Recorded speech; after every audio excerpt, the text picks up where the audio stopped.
Hello, MGTOW. Hello, men. This is Howard Dare. Thanks for stopping by. So, I want to talk about a lot of things, but I have to boil it down to one thing. Like I'm open to talk about other things, and I want to hang out with you guys and just chill. But I've got a lot of subjects on my mind that I want to talk about, and if you're watching these streams, you'll know that I'm documenting a lot of this in the Howard Dare video creation blog, which takes place right here on YouTube. And it's just with the videos. That's all. Well, with the live streams, I just add in some comments, tell you what I'm thinking about, tell you about the subjects that I'm thinking about. But when it comes time to actually do the live stream, I've got to boil it down, right? So I've decided that why they hate good men is an important topic, because I believe, and I know this is true for myself, that for a large part of my time, I'm sitting here and I'm asking myself, why are they doing this? And I'm frustrated. I'm pissed off. And even though I can tell myself, well, it's what they do, it's how they are, it is the nature of things, move on, I can't. I keep coming back to it.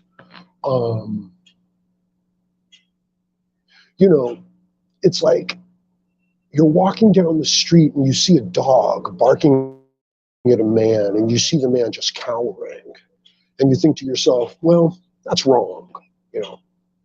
Got some serious psychological problems going on for the man. You've got some serious developmental behavioral problems going on with the dog. You've got some serious, social, psychological, cultural things going on for anybody to think that, the little dog can, bark down the man.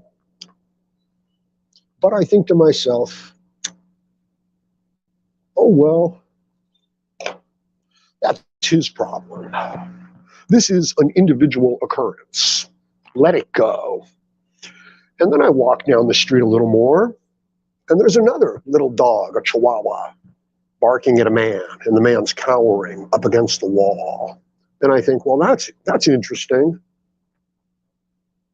Maybe this is just some sort of trend that's happening here in this neighborhood. Maybe these people are related. Maybe the dogs are related. Maybe these men are related. But sure enough, I walk on and I see more and more and more of this behavior. And then I see little dogs barking down, the people in charge of large, traditional, established institutions. And don't hate that word, the word traditional. Just, it's established. It works, okay? It is the current power structure. And I see it being barked down by a little chihuahua. And it's everywhere. So I can't just let it go. I can't just forget about it. And this is what's happening with the men, okay? Men are being good men, good people, good citizens, people with established values that just want to move forward and prosper in life are being barked down by little chihuahua people, okay, that have gotten their feathers ruffled. Now, the reason why they hate good men, well, thanks for stopping by, everybody, right? I ought to say hello and good morning before I get all worked up and angry and shit. Let's see what's going on. Sacred Y, thanks for stopping by, bro. Maxwell, how's it going? I've always liked that name, Maxwell, because it's like maximum wellness. I think of MGTOW video titles and subjects, but I also think of MGTOW channels, because MGTOW itself, is very castigated. It's very looked down upon. It's very shunned. It's very, off the beaten path. And it was even more so, 5 years ago. But now, many of the basic ideas, the idea of this culture war going on based on gender, based on evolutionary biology, psychological appeals to the group mind of women and to people who are somewhat dependent, you know what I mean? That this tactic has become so prevalent, in our society and in our culture, and it has come to dominate so much. At first we thought that this liberal, communist, woke mindset was just going to take over the humanities, and insert things like gender studies and everything like that. But no, they are into the hard sciences too. Right, they're tearing down the medical industry. They're tearing down mathematics because mathematics is patriarchal, right? They're tearing down the food industry because it was never about the issue. The issue was just an excuse to unleash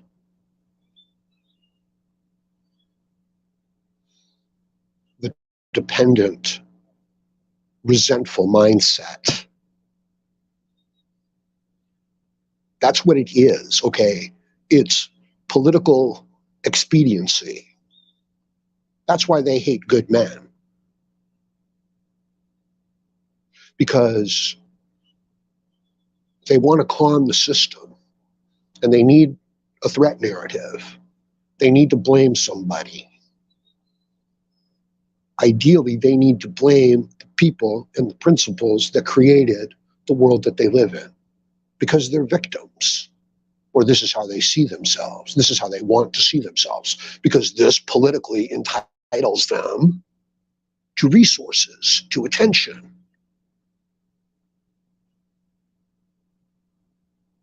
It's the little boy who cried wolf. It's Chicken Little who screams the sky is falling. But of course, these are metaphorical things.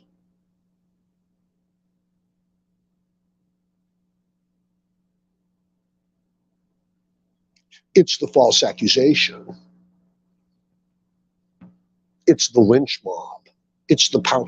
It's inciting the power of the lynch mob. That's what it is.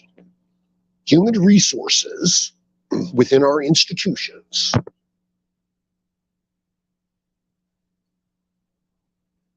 is a ready-made lynch mob that can be activated on any accusation. That's what it is.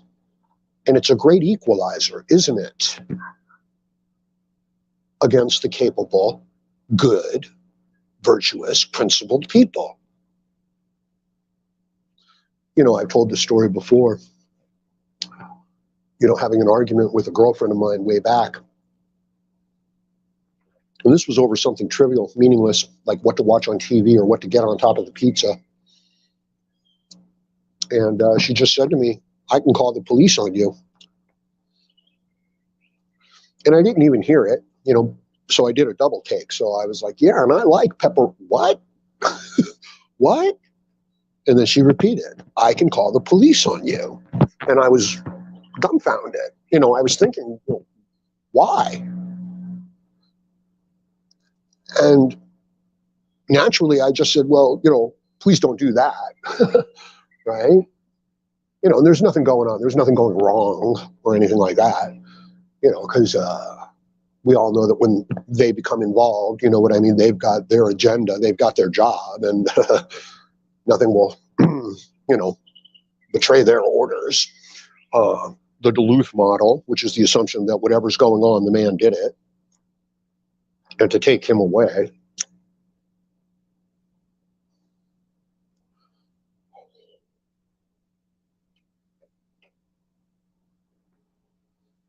So I said to her, why would you do that? I said, please don't do that. And then I said, but why would you do that? And all she said to me was, I can call the police on you. And I thought, okay, you can have whatever you want on the pizza, and you can watch whatever you want on TV. And I know that I am not safe having you in my home. So that's what it is in everything you do. They have that option, that nuclear option. Now, there's something, and understand this is a byproduct of creating a consumer culture, okay, where there are large financial interests that want to control the groups from a voting point of view, from a social point of view, from a marketing point of view, from a power point of view. Okay, we just got broken down and categorized and objectified. Because then you can divide and conquer, and then you can control and dominate. And power naturally wants to do that. It's not even like there's some evil mastermind saying, ha ha ha.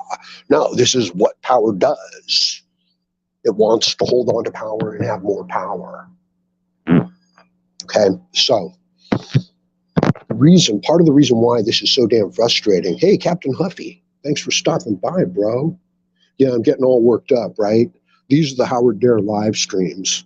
This is why I was just uploading my old videos, right? Because I get all worked up and I can go on for hours. Truly. But the reason why one of the reasons why this is so frustrating to the men, shit, now I've fucking forgotten the reason. No, it's because you, as an individual man, who are getting stomped on and mistreated and cheated out of your job and lied about and treated poorly before you even walk into the room simply because of what you are. Fundamentally, you know it's unfair. You know it's unfair to be done to you. You know it's unfair to be done to anybody. And the people are doing it. They're treating the good, decent men unfairly from the start. Let's garner, 15% of your wages, and let's distribute it equally to the women in the company because, wage gap. So right from the start, oh, you're more qualified for the job? Oh, you studied for this job? You're worthy of this job? Oh, I'm sorry. We have a quota. You can't have this job. We have to give it to somebody who's not qualified because of a quota. So individually, you're pissed off, and so am I. And you know it's wrong. It's wrong being done to you. It's wrong being done to anyone. And you and your forefathers and the men who have come before you and the principles that you endorse have stood up against this. And now it's happening to you. And so you speak out. Social change, diversity of opinions, a marketplace of ideas. But you get shouted down. Not only do you get shouted down, you get kicked out. And if you won't stop within the group, they will destroy you. I promise you. Well, I shouldn't put it that way. You're not gonna win fighting the group. It's an individual against the group. You're not dealing with logic. You're not dealing with a rational mind. You're dealing with the religious passions of a group, of a sentiment. Okay? They don't care about truth. They are not moved by truth. Truth is an obstacle. All right? It truly is. A lie can make its way around the world before the truth can even put its pants on. People don't really care about it. And why should they? Truly, why should they? Over in Hawaii, when they had the nuclear missile strike, Well, everybody was running for the bunkers. Of course, there were no bunkers, and there are no bunkers, not for you and me. There's nothing for you and me. It wasn't true, but the crowd reacts. That's right. Okay, this is why you can't yell fire in a crowded theater. This is why, this is part of the reason why social media platforms are, so scared of demagogues. Of course, what they do is they label any speech that doesn't agree with them as, hate speech.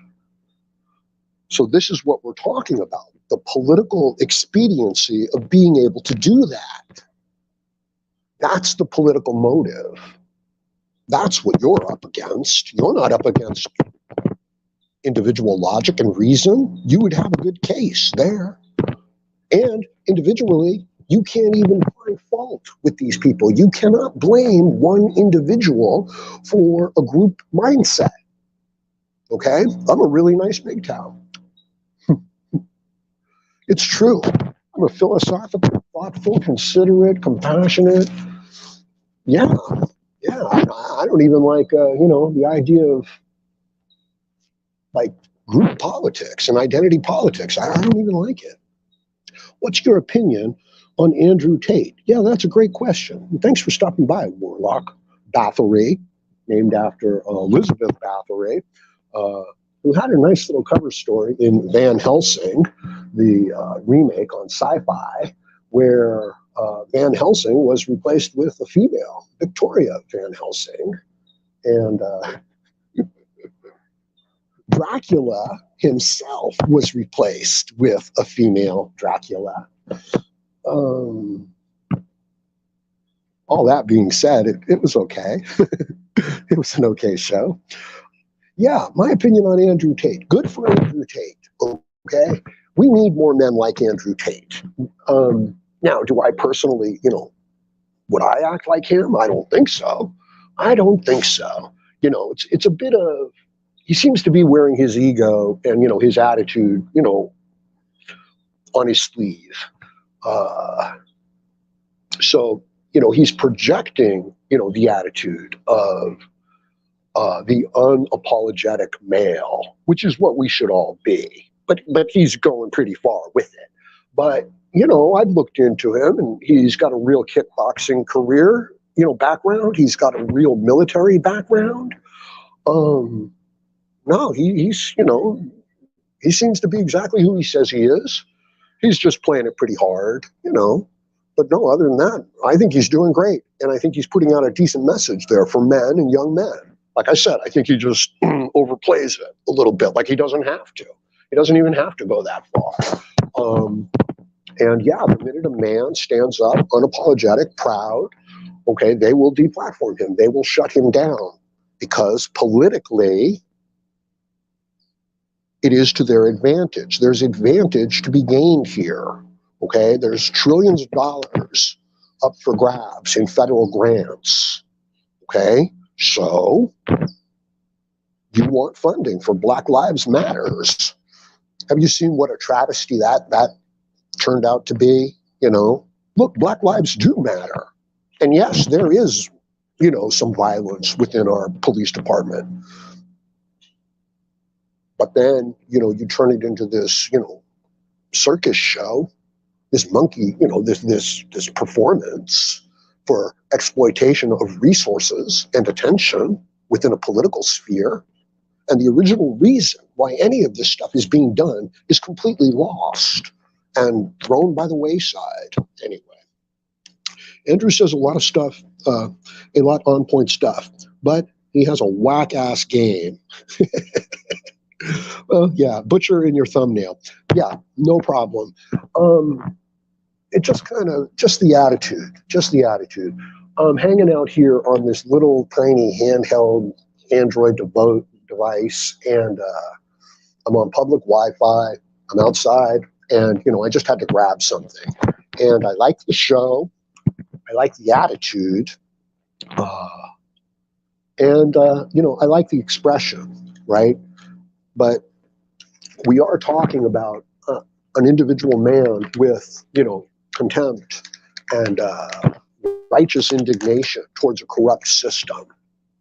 Okay, so, there was reasons for me to identify with it as well, but I really need to get rid of it, to be honest with you, because it's really not fair to them and, stuff like that. And I should come up with something, but I don't know. Like, what do you guys think I should put up there? Like, I'm thinking an angry man's face, right? What else should go up there? MGTOW letters, for like branding. I don't know. But the idea, of an expression, a human face expression, facial expression, that works for me, especially in this setting, in this context, how it's being used, right? Like, I don't know that I would want a picture of an industrial building, you know what I mean? Although I could have a skyscraper, with like a man standing, just like silhouettes, figures, standing at the bottom, with his hands on his hips, looking up, like I built that. So, I could have any kind of proud, heroic accomplishment. Although I don't know if people would kind of understand that. But I'm certainly open to your guys' feedback because, it's symbolism, okay? And it matters.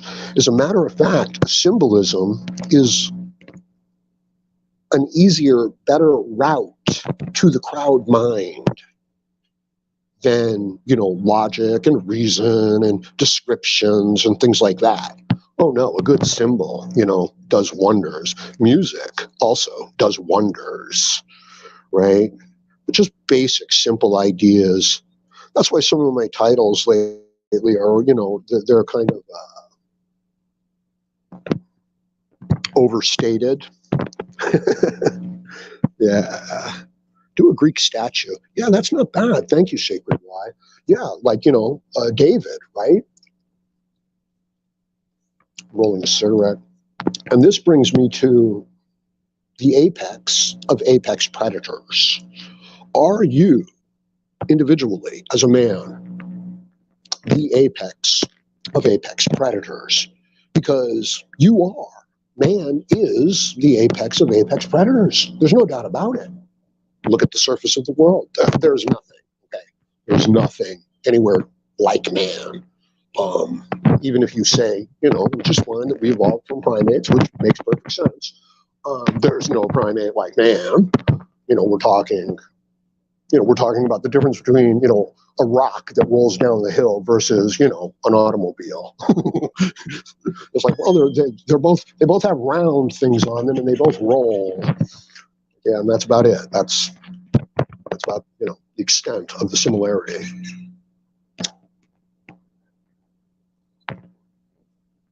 One sec.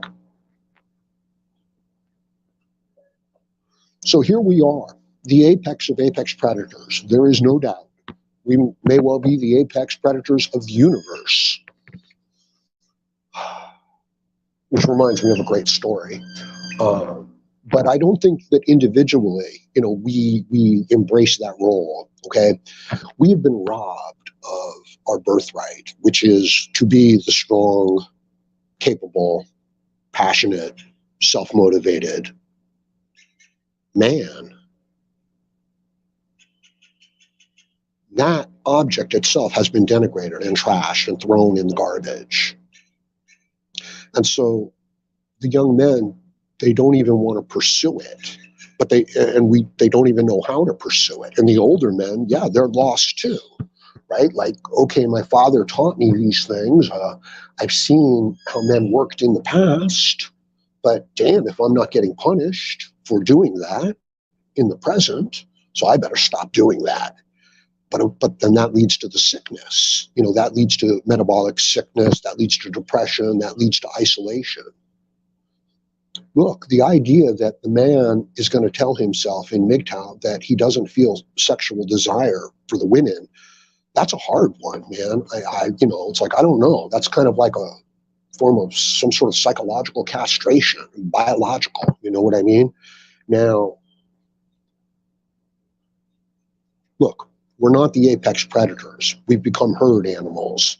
Don't eat the food that they're giving you. Stop eating the processed food, I'm telling you. Just eat the meat, okay? You can get by on ground beef. It's delicious. Have yourself a hamburger, okay, every day. It's wonderful. Just put a little salt on it, you know? If you got to have ketchup, if you got to have bread, okay, I understand. Me too. Eat eggs. Have milk. I know it's got a lot of chemicals in it.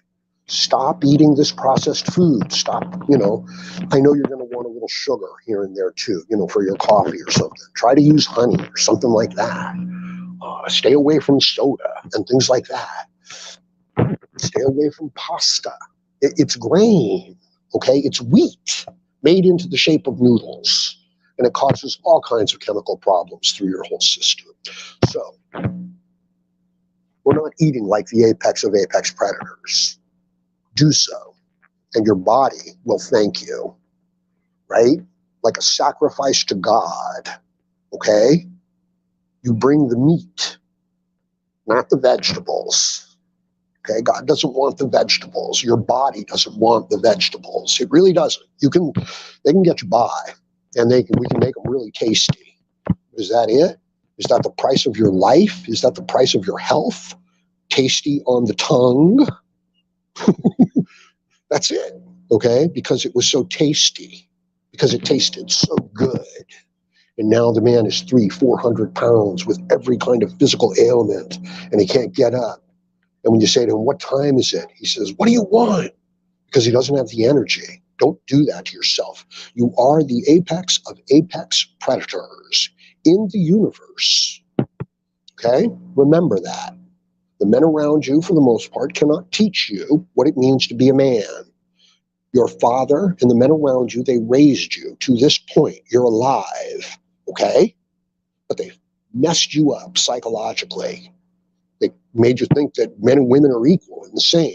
They're equal in rights, but they're not the same, and they're not going to be treated the same. And you're fighting a group that's insane. You're not fighting individuals. Individually, people are not bad, but then they give themselves to the group, they give themselves to the group mindset, and they become, you can't reason with them.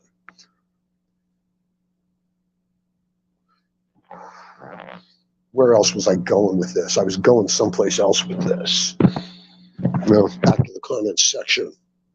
Anonymous Reaper says, don't worry, kings. Masculinity is not dead. We have fathers like Howard Dare to teach us what we need to know. We all will rise again. Stay strong, kings. That's exactly right, okay? The original father, and thank you, that reminds me where I was going. The original blue pill father raised you and brought you up as a child and taught you how to get along, okay? But that's all he can teach you. That's as far as he can take you. That's all that he knows, all right? Your masculinity is like an athlete, okay? It's like a professional athlete. And we got to train you up, okay? You're not born as a strong man. You're born as a dependent baby, and you need your mother. And your father, or whatever passes for structure and rules in your life, raises you and teaches you and punishes you, and you get through it. But it can only take you so far. It can only take you to being, at best, one of the herd. But is that good enough? Remember, you are the apex of apex predators. Truly, you are. Man is. There's no question about that. And there's no question that you have it within you. But it's not there, is it? I mean, it's not being woken up. It's not being fostered. It's not being built. It's not being trained. It's not being encouraged. What the hell? As a matter of fact, it's being castigated, ripped down, and belittled. And you're being punished. And so you're shutting it down. But you weren't meant to shut it down. Embrace this shit. You were meant to embrace it. You were meant to go forth positively and conquer. It is a heroic endeavor. You will get stronger. You will overcome. Pray not for easier times. Pray to be a stronger man. Don't pray for things to get better. Don't pray for things to go back to how they were. Pray to be strong enough to deal with it and overcome it and demonstrate something like Andrew Tate. Okay? But the original father can only take you so far. The high school coach can only take you so far. The Olympic coach can only take you so far. And some of you know the value of a good coach. They can save you years. They can take a process that would take you a year and get you there in a few months, in a few weeks maybe. I mean, not the full benefit, but get you started. And then they can teach you those processes. Now, let me, Howard Dare, say to you that the emotional, psychological, spiritual makeup that you need to be a strong, independent, healthy, happy man in life is being taken away from you and cut from underneath you. And it's being done because it's a consumer society with trillions of dollars up for grabs, filled with 80% of the people who want to cut corners, who want to get their hands on those trillions of dollars, and they're willing to sell you out. They're willing to sell out anyone and everything because their principles and their values have been given to them, conditioned into them through a consumer culture that's been divided through identity politics. And when you individually stand up and say, this is not right, and God bless you for doing that, all those groups come down on you like a ton of bricks because there are trillions of dollars up for grabs. So you are not arguing individually. You are arguing with an insane group that wants money and will drag us into hell quite intentionally in their pursuit of what they want.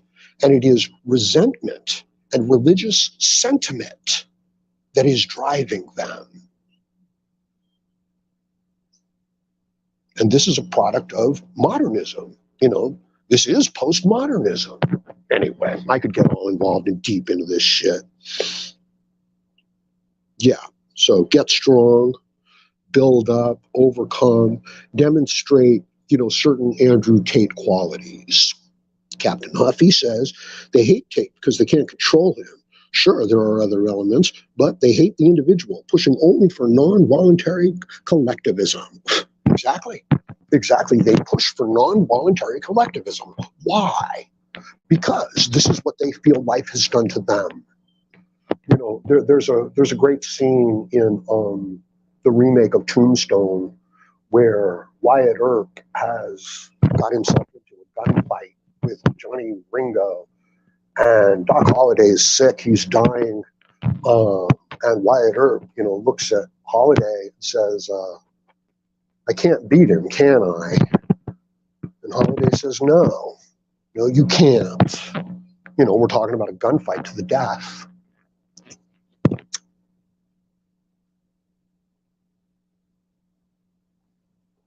And Wyatt Earp asks him, what's wrong with him? What's wrong with him? Why does he just want to kill? And Doc Holliday says, because he's full of hate and resentment. And Wyatt Earp says, why? Resentment, hate, and resentment of what? And Doc Holliday says, of being born. Okay? This is resentment of life. This is not an embrace of life. This is not go out there and do the best you can, young man. This is sitting in the corner like an angry, petulant child, angry, hateful, plotting, resentful, because they want more stuff. Now, they've been convinced that stuff is the key to happiness. So it's not entirely their fault. In other words, they haven't been taught anything different.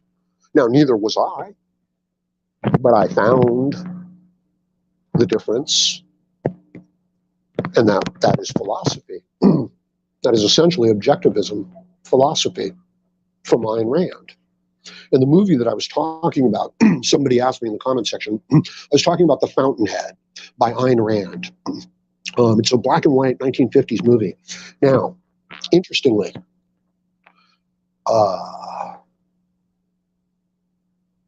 when they asked the main actor, and his name escapes me because I'm trying to recall it, if he would do the part, he said, I'll do it on condition that you allow the main courtroom speech to be done as written, uninterrupted. So the actor said, I'll do the role as long as you stay true to the main speech and allow it to go through uninterrupted. Because that was the philosophy. That was where it really hits home. Yeah. So, watch the way that Howard Rourke treats the female within the movie, Dominique, and watch what she does throughout life while she's toying with him. Because I think you'll kind of get a vision of, kind of the way a man might, used to act towards women, okay? But you'd never get away acting that way today. No way in hell. So the second father, right? Howard Rourke has one within The Fountainhead. You'd like it. You'd like it. You really would. Like right at the front. Some of you will watch it, so I don't want to ruin it for you. But check it out. Sacred Wise says, you are the why of everything, brothers, never relinquish your balls or sovereignty. Look, you better have sovereignty of your own mind and your own feelings, but you don't, because they are so easily governed by images and pictures and stories and music and pretty girls. Consumer mindset. You've got to get back in touch with the principles and the things that really matter to you in life. And then tap into that and then start pursuing that. And then you will become the type of man that you want to be, that you have envisioned. Listen, picture the best life that you can have. And don't be crazy. Don't be stupid. There's a 100-room mansion. I'm king of the world. Don't go that far. But yeah, go ahead. Go to that Andrew Tate level. Okay? Tell me. And think it to yourself. What does your apartment look like? What does your house look like? Is it a ranch-style house? Is it a multi-story house? Is it perhaps an apartment? Is it a penthouse? What kind of rug does it have? What kind of couch does it have? What kind of TV does it have? Picture it. Imagine it. Now, you need a car, okay? And I know that you want, a $250,000 Bugatti, or a $2 million Bugatti, but let's be reasonable, okay? But let's also, shoot for the stars. So you probably want yourself like a nice new Mercedes or a BMW. Yeah, that's what I want. I want an M8. Perhaps that's a little unreasonable, though, for right now. So, I would like an older used M5 that I could fix up. I would really like that. What kind of wardrobe would you have? How would you dress? Let's stock up your closet in your house. Let's stock it up. What are you stocking it up with? Are you stocking it up with jeans and t-shirts, which is fine. I think you need a supply of those. Are you stocking it up with tennis shoes? Are you looking for Jordan 1s? Are you looking for something just, that appeals to you? Are you looking for hiking boots? Are you looking for work boots? Are you looking for fine Italian leather shoes? Are you looking for anything as long as it's expensive and comfortable? Picture it. Play it out. And then go after it. And know that it's yours. Know that it can be yours. You were meant to have it. It's not that hard. Well, it's not easy, but the thing is, and now ask yourself, what do you really want? Do you just want this stuff? Like if somebody just gave it to you right now, oh, wouldn't that be great? Or do you actually want to be the man who can earn that stuff? And I think that you want to be the man who can earn that stuff. Waiting to launch, all right? You're a greyhound in the pen. You're a racehorse in the pen. You're a fighter between rounds in the corner. You're an athlete waiting to get out onto the field. And the game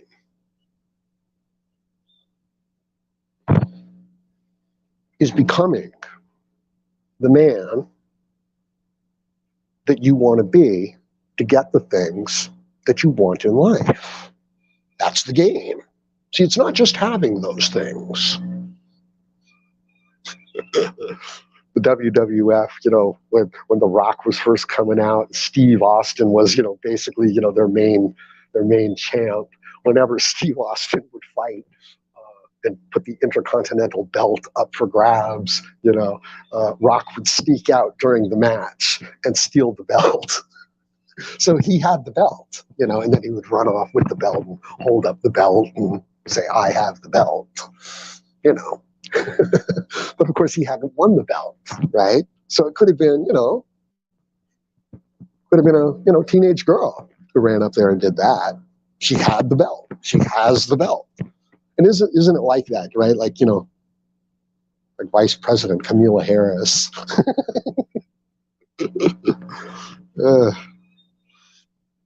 Do you sun your balls like Liver King Howard? Monk Music.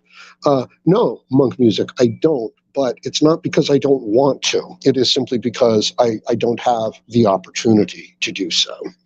MGTOW Values has disappeared. No. He was usually doing the Saturday night podcasts. I'm really not able to hang out here too much, so I'm not able to, go and hang out on other people's streams and stuff like that. But it's important to me, support MGTOW Values, guys, if you can. Go to his channel, try to find out what's going on. And, how is One Fast Stack doing too? I don't know. Yeah, my opinion on Andrew Tate. We were just talking about that, Axel, and it's like, okay, he's good. I think he's a little too arrogant, but that's fine. I'd rather he be too arrogant than too humble and meek about all this bullshit. Like, what's he supposed to do? How's he supposed to act? He's legit. He's for real, and he's playing it, but that's fine.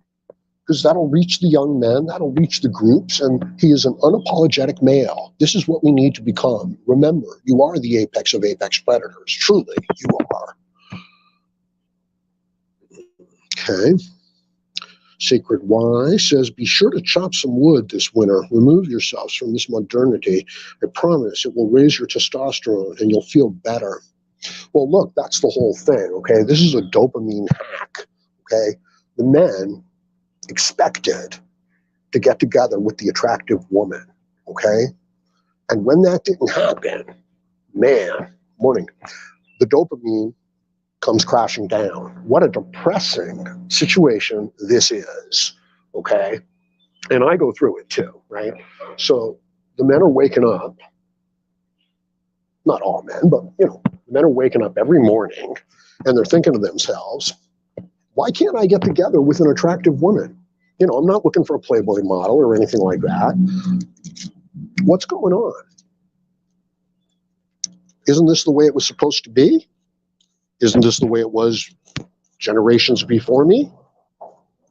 Isn't this the basic way of human life? So the expectation is there.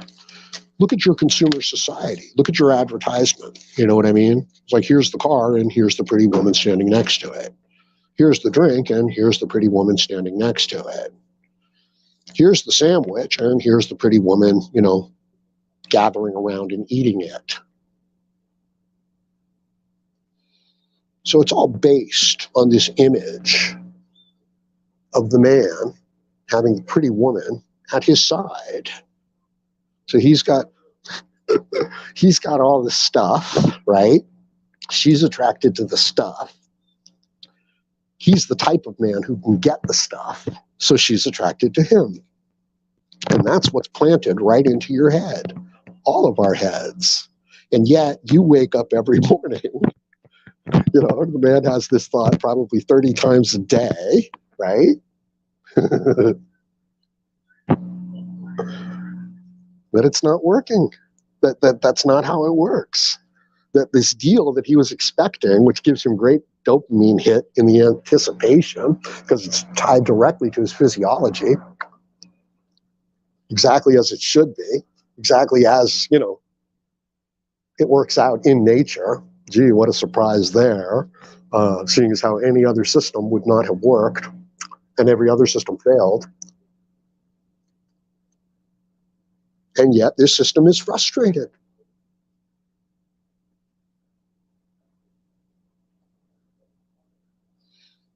I wonder if China is really going to, you know, create, you know, the synthetic females and then have government whorehouses where the men have access to, you know, the sex dolls.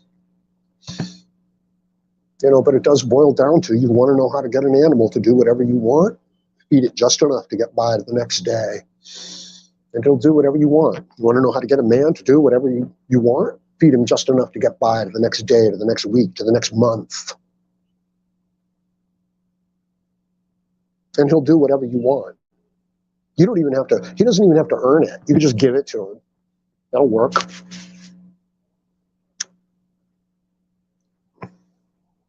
Yeah, so the government says, you know, that they've averted the rail strike here in America. That would really shut America down.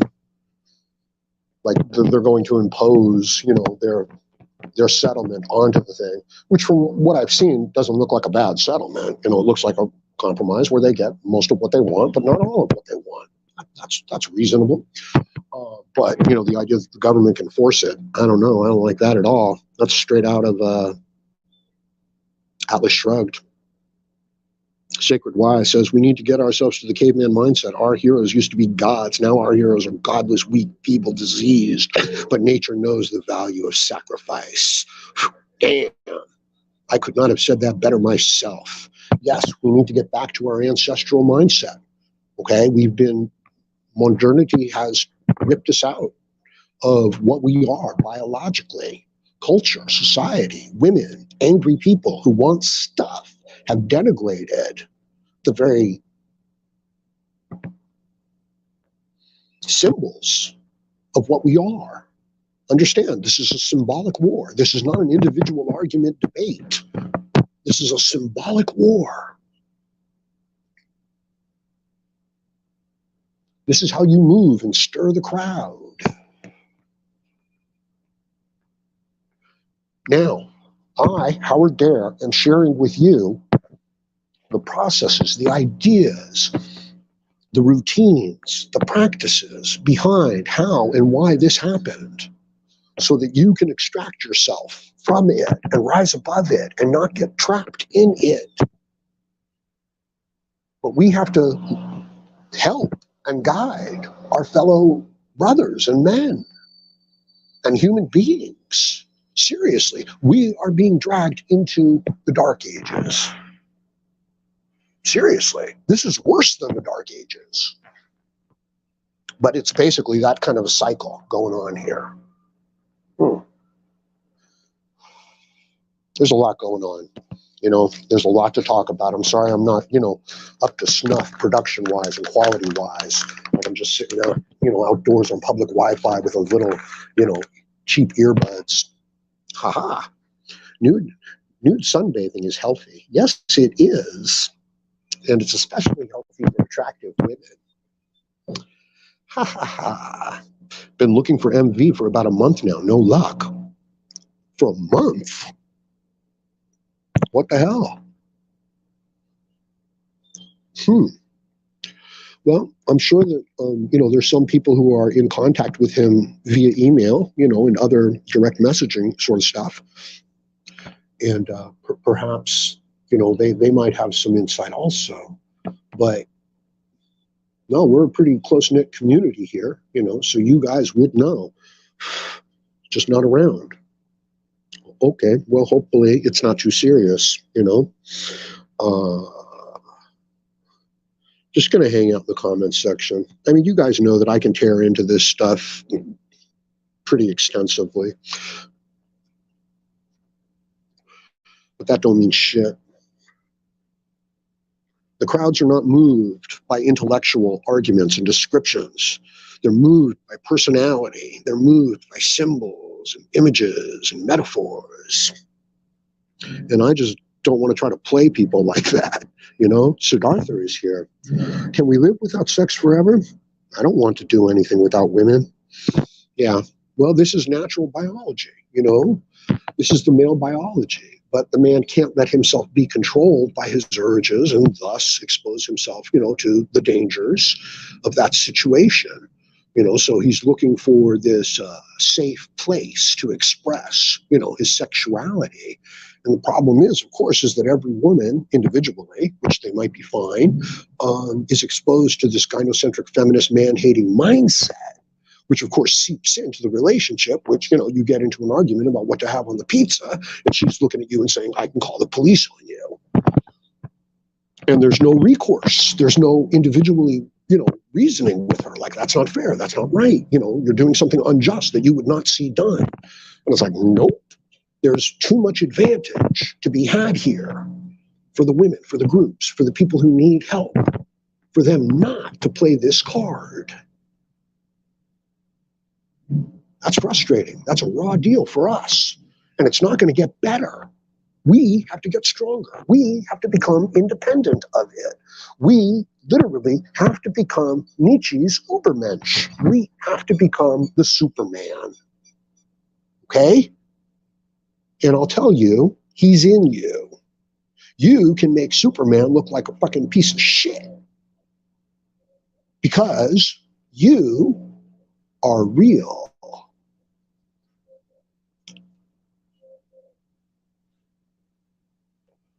And you don't have to be able to leap over tall buildings in a single bound, but it would be nice if you could build a single building. It would be nice if you had an ownership stock in a skyscraper. It would be nice if you were involved in, the building of it. So you can't leap over it, but you can build it.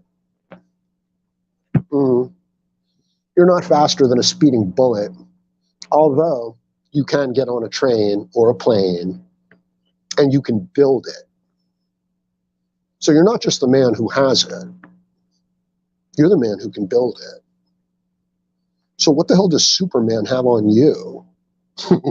Superman without his powers is nothing. Well, he's a man, and he's fully capable. Anyway, that's silly. Let's see. Society is built on lost people and many who wish to rule over others. Step aside, live outside the pool of abusers and the abused. The more controlling it is, the more extreme the measures to escape. Well said, Captain Huffy. I appreciate you. It's true. And the control is built by gathering up these lost people and offering them false hope, and then getting them to give up their individuality and vote for you and buy your products. and want to hang out with you because you're so cool and everybody else thinks you're so cool and you're so much fun. Popularity.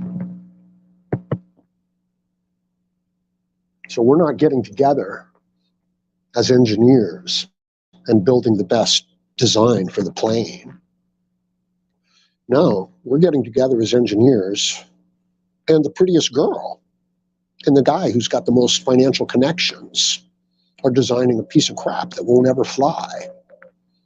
And we as engineers know it won't fly, but we're all standing here and saying, yeah, great design.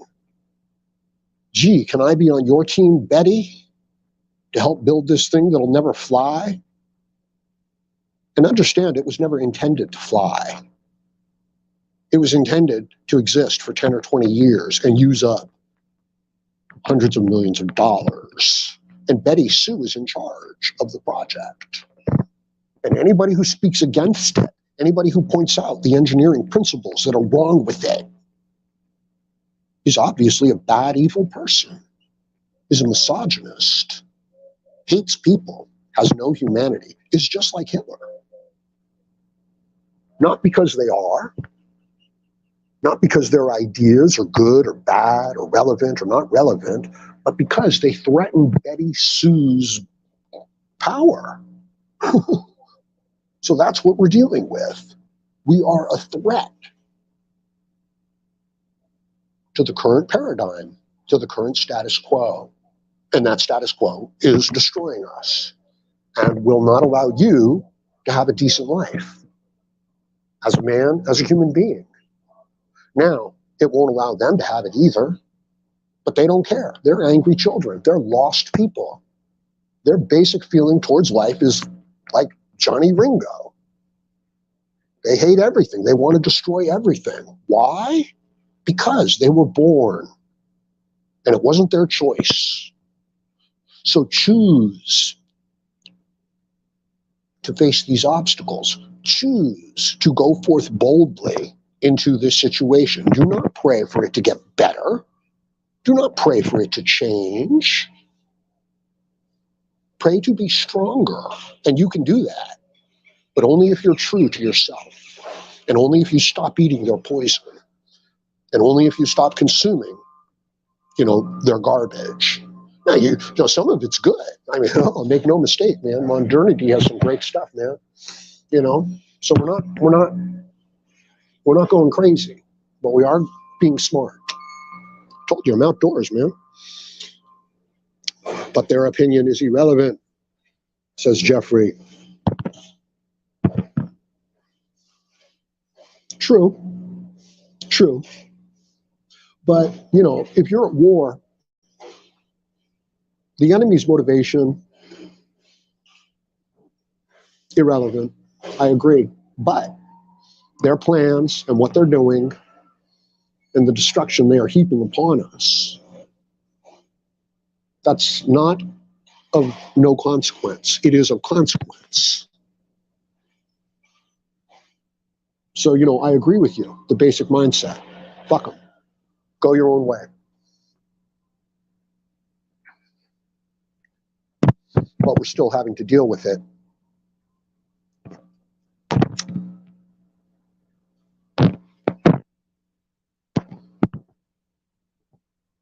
Now, the basic idea, that's right. You go your own way. Look after yourself. Be true to yourself. Find yourself and be true to yourself, and then build yourself. And you can have whatever it is you want. And not just have it, you can earn it, and you can be worthy of it.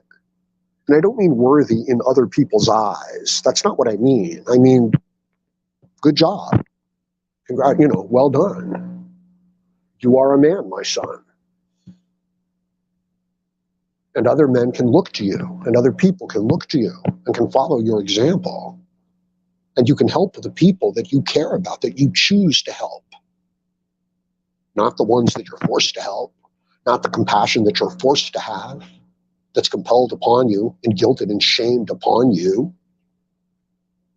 No, fuck that. But find your own.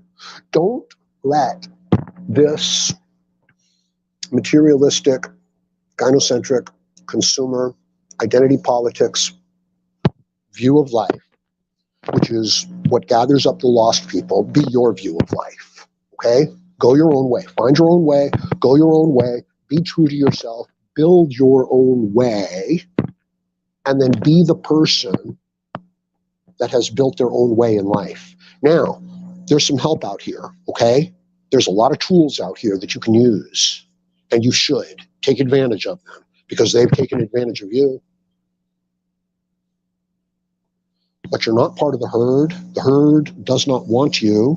Your ideas, which are individually and freedom and virtue and principle based, are not welcome within this group. This group is a group of lost people who have been collected through identity politics in a consumer society to be pitted against each other, that will be given just enough to get them by day to day, week to week, month to month. They will have no identity. They will have no purpose in life. They will have nothing worth fighting for. Don't do it to yourself. This is what's being offered to you. But we'll give you stuff. We'll make your life easy. Modernity. It's not easy. Okay, it's not good. The people get fat, they get sick, they get weak, they become ill, they become insane. Of course, a bad metabolism leads to a bad psychology. Of course it does. Anyway, yeah. So, Sacred Wise says, the individualization of free-thinking intellectual man accepts the reality of circumstances he finds himself in. I'm sorry.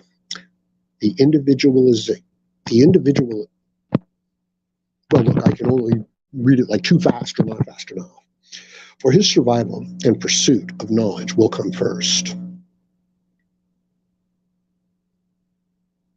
Okay, yeah, now I understand. Yeah, it is what it is. Okay, this is the situation. Does this mean that you can't have a good life and that you can't have the things you want in life and that you can't feel good about yourself? No, it doesn't mean that. Does this mean that you can't get together with women? No, it does not mean that. Does this mean that your male sex drive has to be curtailed and circumscribed? No, it doesn't mean that at all. It just means that it can't control you and lead you astray and lead you off to Donkey Island for the rest of your life. But hey, it tastes good. It feels good. So is that it? Is that the compromise for your life? Getting along, fitting in with other people, looking cool? No, of course not. See, I don't think that Andrew Tate is arrogant because of what he has. I think Andrew Tate is arrogant because he earned what he has. Now, he got lucky, but no. Not he got lucky. That's not right. Things, kind of went his way, but he's the one who went that way. You know what I mean? Like, this is like people were, insulting Trump. It's like, well, he inherited all that money. It's like, yeah, so could have a million other people, and they would have lost it. Okay. So being able to take care of something is a big deal, right? We call that animal husbandry, right? The word husbandry does come to mind. Being able to take care and to manage things properly, it's a big deal. And, people don't leave jobs, they leave bad managers. And I'm sure you all know this, that 9 out of 10 of the managers that you ever encounter are assholes. They don't know the job. They don't know what to do. They don't know how to interact with people and get people, to do good work. And they just find fault with stuff that's not important. And then they just insult and belittle people. They don't even know their own job. That's not management. That's bullying people because you're in charge. You're not even helping them do the job. Okay, that's what 9 out of 10 managers are. They're just little big man Napoleon complex situation. That's all it is. Hell, Napoleon wasn't even that bad. Napoleon actually did the things that he did. I got to roll a cigarette. Now, these cigarettes only cost me $2.05 for a double pack that lasts me about 2 weeks.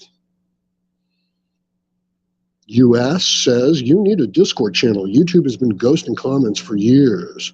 Now, MGTOW comments especially. Yeah, it's a long story, my friend. I've got a Discord channel, and I'm locked out of it. And it's 5, 10 years old. I have no idea what's going on there.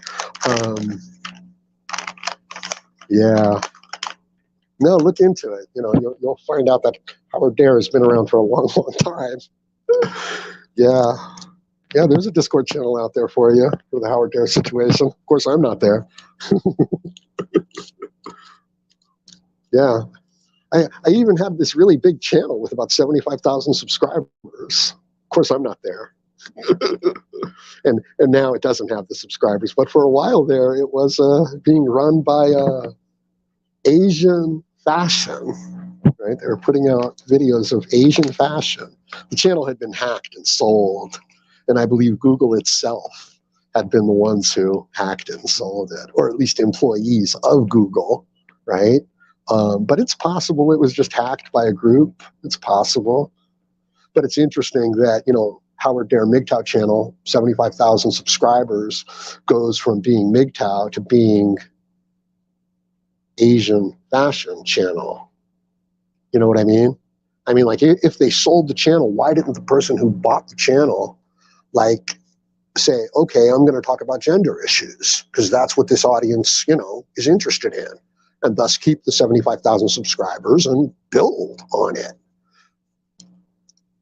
Or why didn't they, you know, why young girls Asian fashion? It's like a slap in the face, okay? And honestly, if you search through like Social Blade, who's #1 hashtag MGTOW, and hashtag MGTOW is a little different from search term MGTOW, okay? And I can't tell you exactly how this pans out within SEO, but it is a little different, okay? But #1 hashtag MGTOW person on YouTube is Just Pearly Things. You know, the young British girl, I think she's British, who talks about men's issues a little bit. She's #1 hashtag MGTOW.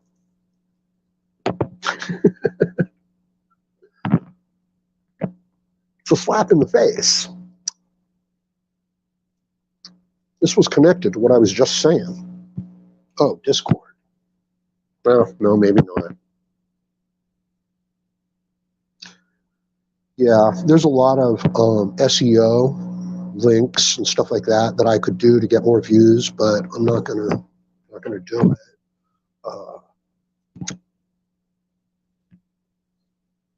I would rather it all happen organically. Sandman taught me that. And that the base of, you know, the channel and the idea is solid, rather than me reaching out to other groups and saying, hey, you know, come in here to MGTOW. No, I don't need to do that. I'll plant my seeds right here within MGTOW. And that way, if I get taken away, which I very, you know, that's exactly the huge possibility that I'm looking at. That's why I'm not really moving forward too much. Then somebody else can, you know, pick it up. And I don't mind, you know, anything I say, all my ideas are taken from other people. Okay? I'm very derivative. There's very little original here with Howard Dare. It's original in the way I combine it, but the ideas, no. I take these ideas from other MGTOW content creators. I take them from philosophers. I take them from literature. I take them from people like Jordan Peterson.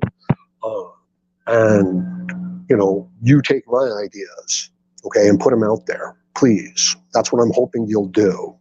I'm hoping that I can inspire you enough to do that.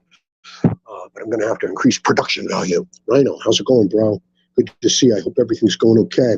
He says, God love from the female grifters that just repeat our message in order to get the cash and the fame, get more views than the men who take it seriously. Thank you, Red Pill Rhino. That's what I'm trying to say, you know. But it's also this other cycle where we came out and we said MGTOW, and everybody said, you know, misogyny, hate speech, and then everybody said, well, maybe Red Pill, you know, maybe some Red Pill stuff needs to go in here. Okay, so begrudgingly they accepted a little part of MGTOW. And now they say, well, maybe this, you know, woke, leftist, gynocentric, and I'm not political. It's not left and right. I'm just saying that that this group toxic mindset, it's a feminist, feminine, sentimental, emotional process.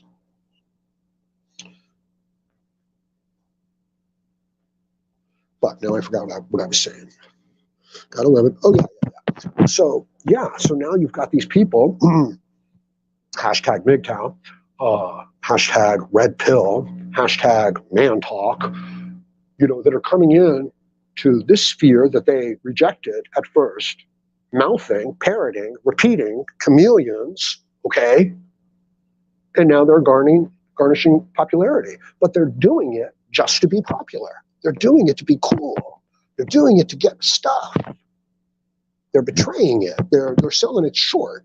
Now, I'm not all pissed off about it because I know that if you're pretending to lift up, 150 pounds, but it's really just 15 pounds, and everybody says, congratulations on lifting 150 pounds, I know that you, even though, okay, maybe you even get the belt, for the big lift, but I know that you're really not lifting 150 pounds.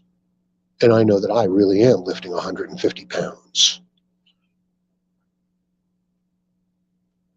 So, I am not the man who gets the reward, but I am the man who does the work. So you'd think that this would be very frustrating to me. And there's a little frustration now and then, but it's not. Because I was never doing it to get the reward. I was doing it and I'm doing it because I think it's important. And I value it. And now there is a whole garden.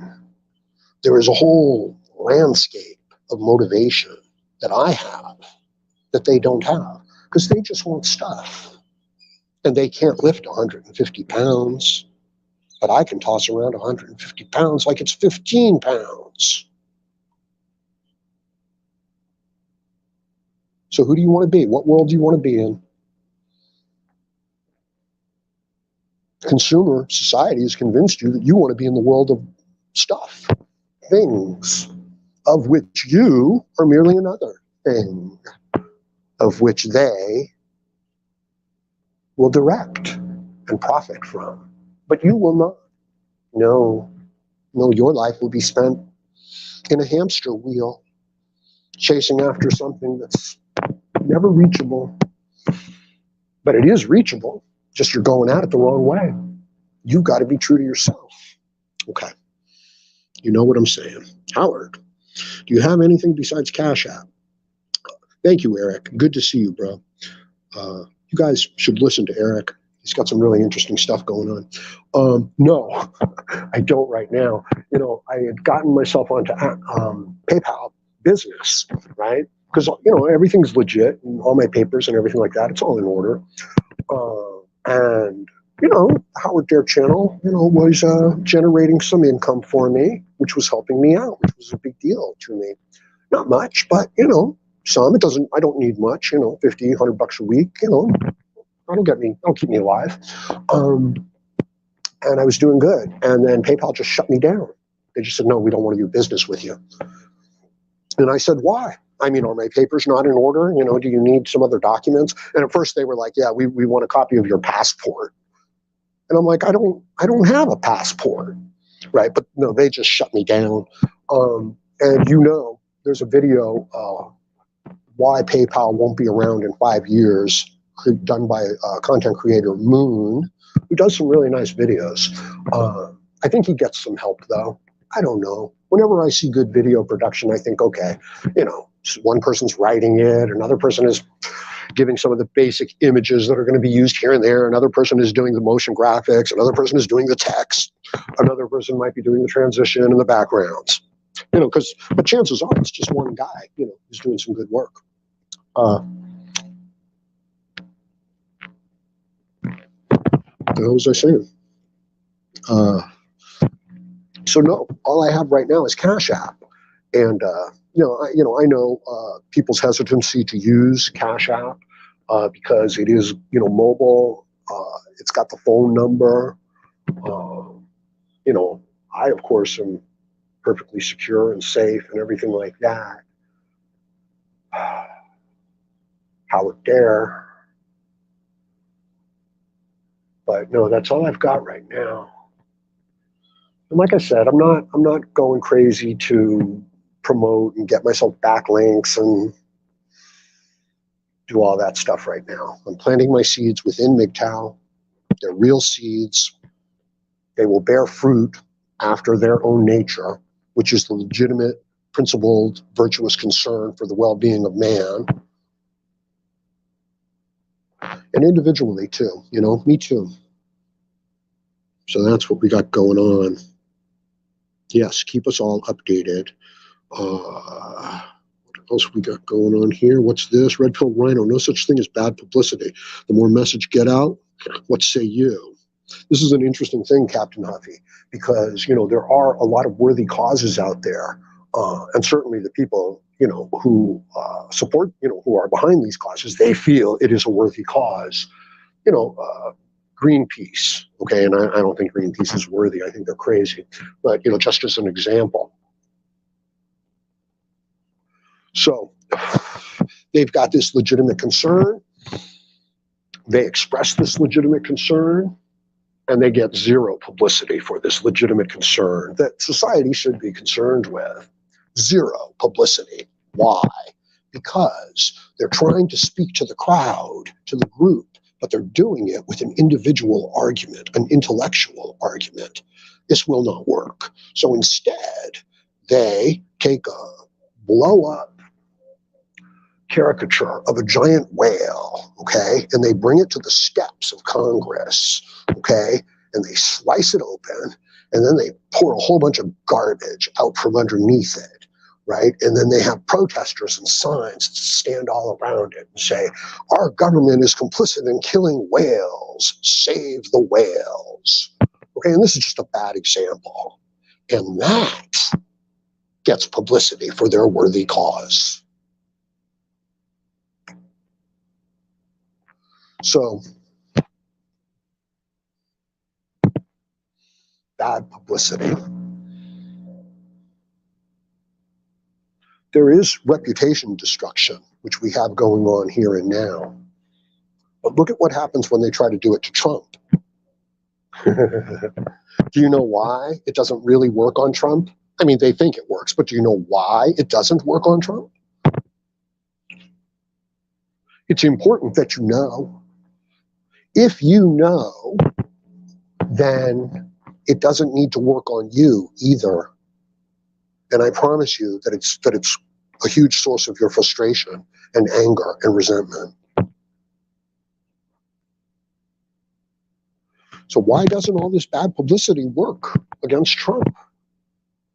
It has an effect on some of the groups, that it does, but it doesn't stymie him. It doesn't box him in and corner him.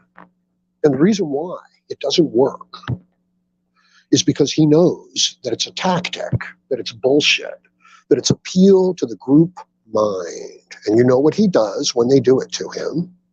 He does it back to them, but more so. He speaks back to them in ridiculous platitudes. And they say, oh, you're under investigation for documents that you may have taken from the White House. And he says to them, if I'm elected, I will institute term limits for senators and congressmen. And that will get the corruption out. I will make it illegal for them to do lobbying after they leave politics. No more making tens of millions of dollars doing speeches on what they gathered in office.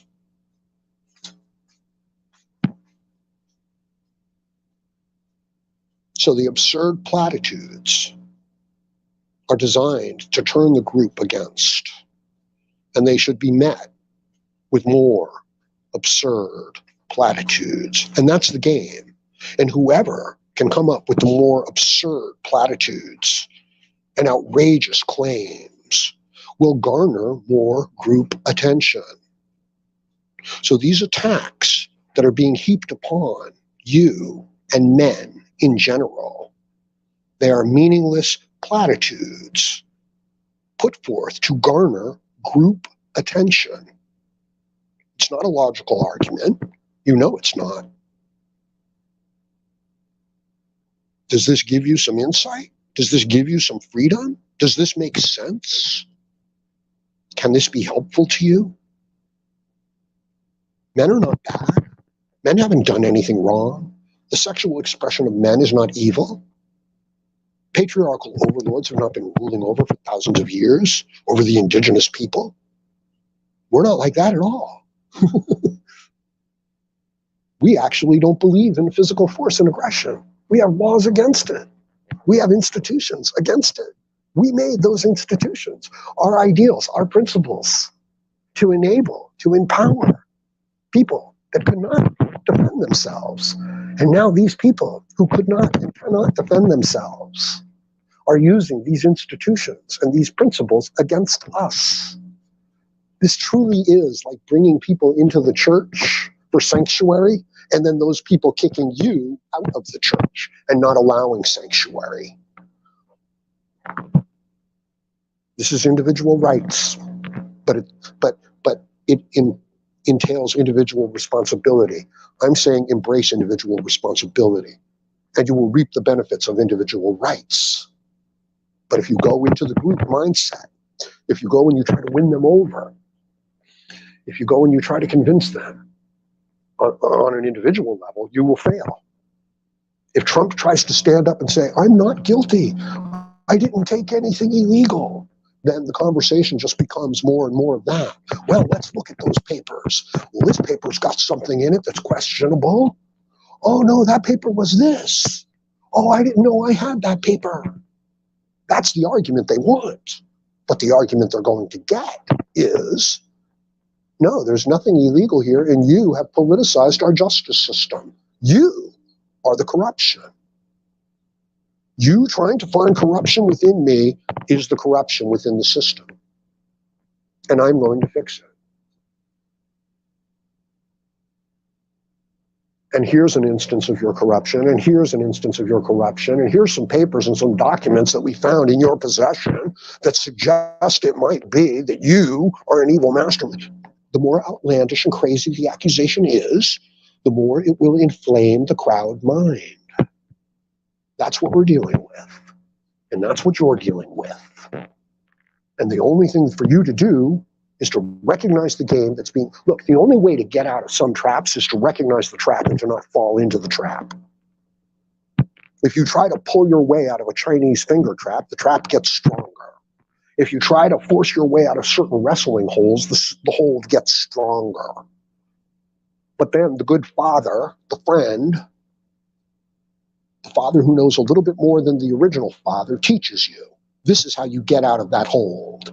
And now you're begging for somebody to try to put that hold on you.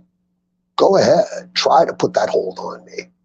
Try to do a rear naked chokehold on me. Try to. I'll break your legs. Well, not I. Well, you know what I mean? There's certain holds that, like, if you do certain things and you think you've got them, no, they've got you. So these are the moves. And you are not safe from it. You know, and I'm kind of talking back to Jeffrey. You know what I mean? You can't just turn away from it. You'll get sucker punched. You'll get put into a bind. And if you don't know the way out of it, and most of us don't, we're done for. Game over. Tap out. But if you know, like, oh, good, I'm glad you tried to do that. So that's what we're doing. That's what's going on. And this is what men do. They fucking help and teach each other, right? You know, you're cool. I'll give you what I got. I really will. I'll give you whatever help I can. As long as I, don't think you're wasting my time, we're good. No, I don't want a big giant channel of, 100,000 people and 500 people here screaming, yeah, we hate the women. That doesn't do anything for me. Although it might get me a lot of fucking support on CashApp. Right? There's this conflict within all of us, isn't there? This, angel on one shoulder and devil on the other. We struggle. We struggle every day in every way with our own principles. Again, Jeffrey, you can't extract yourself out of this situation, right? You're a MGTOW. You have a MGTOW mindset. I support that. I agree with it. I'm part of it. Okay? Not 100% this or that, but yes. Okay? You go, to the workplace, you go to the bank, you go to the supermarket, and you're dealing with a situation, and you're dealing with this gynocentric, feminist, crazy bullshit mindset. And, the girl's like, will you help me? Will you change my tire? Men are just as good as, women are just as good as men. She's crying and shit. And you're standing there and you're thinking to yourself, the fuck should I help her for? She's just as good as a man. But then you're thinking to yourself, well, she's pretty and nobody else here is going to help her. And it's late at night. I'm going to maybe step up and do the man thing. And then you say to yourself, no, she'll probably falsely accuse me. She'll probably think I'm doing it to, score some points with her, which I wouldn't mind scoring the points with her, but that's not why I'm doing it. It's not contingent upon that, or at least that's not why I'm thinking about doing it. And then you say to yourself, fuck it, I'm not going to do it. Good luck. And you walk away. Well, that whole time, there was a struggle going on within your mind, within your consciousness, about what's the right thing to do. What you would want done if, like the situation were reversed.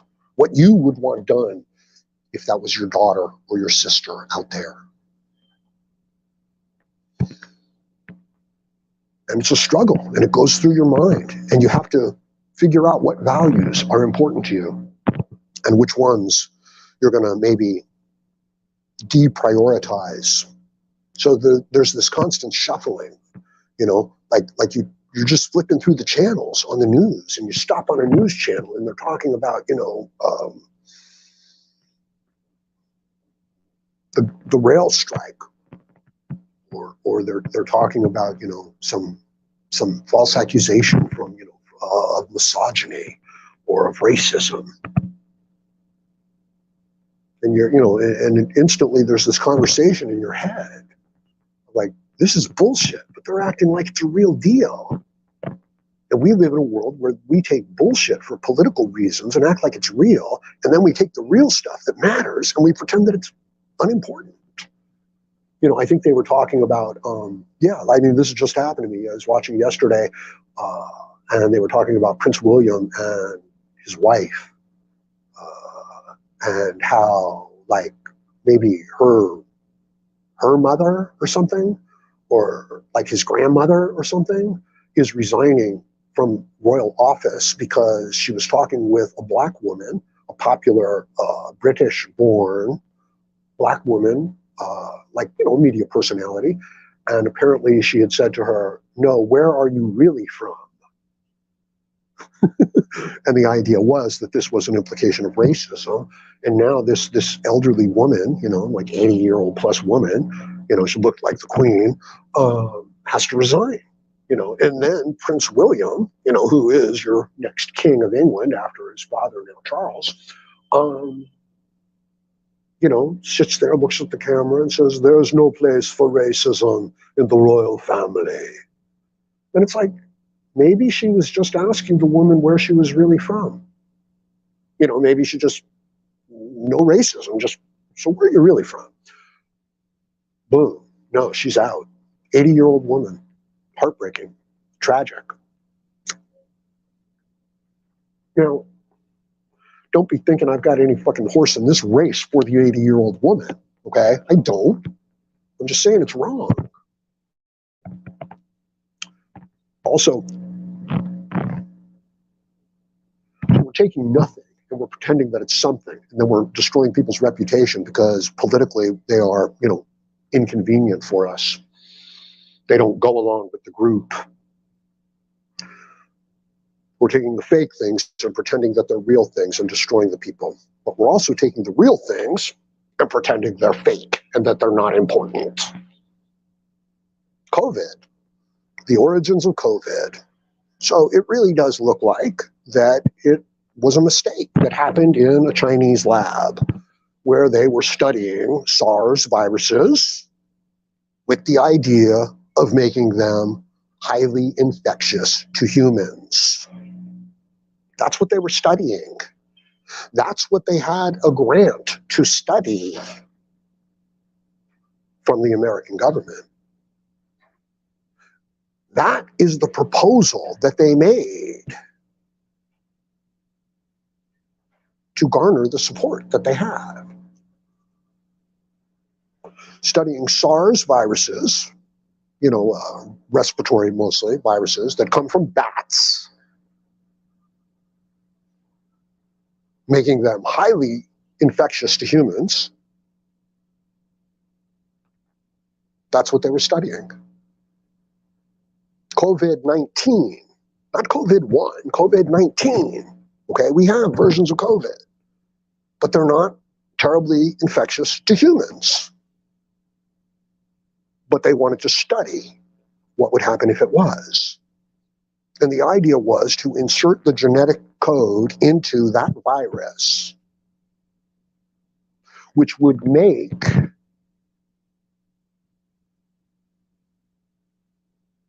the virus itself feed off of a particular human exclusive protein. And that's what COVID is. And this lab had all kinds of problems, safety controls wise. So it looks like it escaped out of the lab. That's what it looks like. But we can't really investigate that. 20 million people are dead.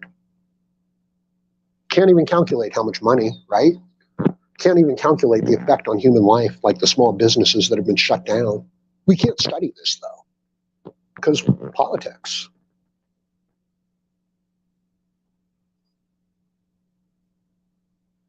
So what's untrue is treated like it's true because it's convenient to this insane group that it really is just angry because it was born and wants to be taken care of and really is not ideally equipped to function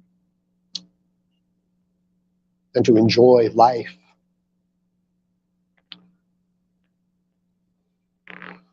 What's false is true because it's a threat to them. Hence, Elon Musk becomes evil, even though he's a great industrialist. And what's true, the fact that things like biological sex matters, and the COVID was really bad, and that the 2008 financial crisis was really bad. Things that are true,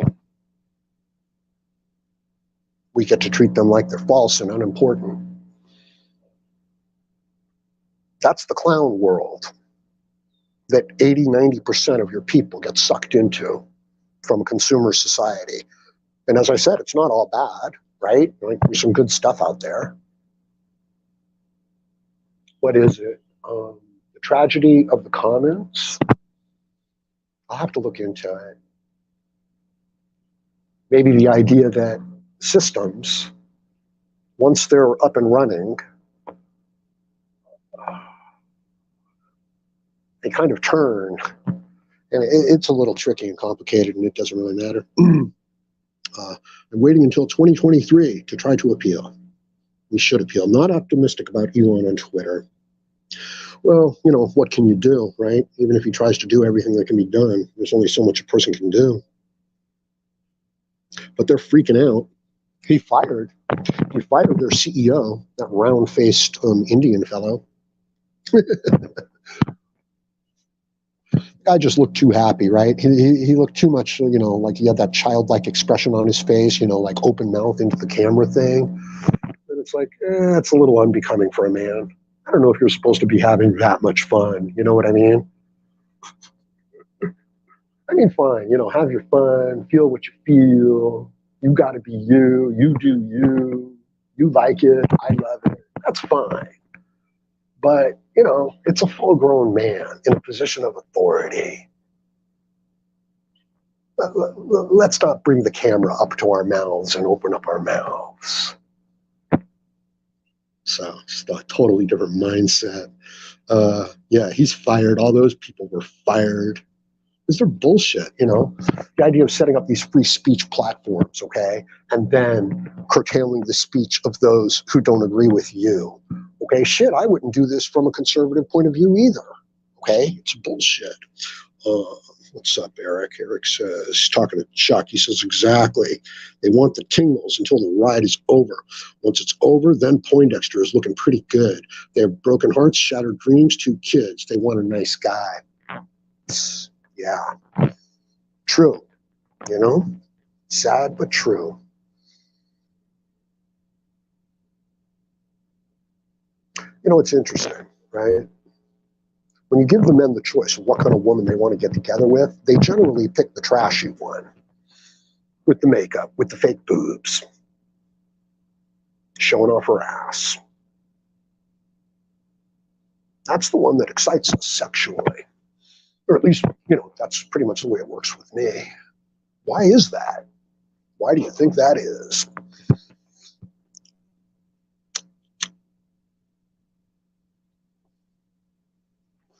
Why would a normal, supposedly healthy young man choosing between 2 women have one that, you know, looks normal, jeans, t-shirt, maybe a little bit of makeup, and another one that's dressed up like a hooker and a stripper, right? A dominatrix, right? Which of these 2 do you think he's attracted to? Which of these 2 do you think he's going to be like, well, let's look at that picture? He's attracted to trash. Why? Barbarossa, Barbar, did a great video. He did a lot of great videos where he talks about why Winston Smith, the main character in 1984, has a conversation with Julia, the girl that he has developed an intimate relationship with, which is totally illegal. And he tells her, when I imagine you being ravaged by the corrupt, political, disgusting leaders of our system.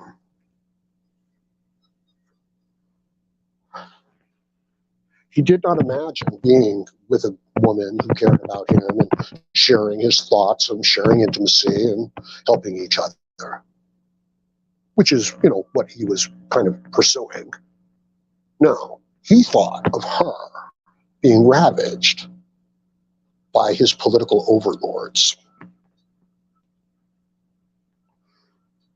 It's kind of sad, isn't it? It's kind of tragic, isn't it?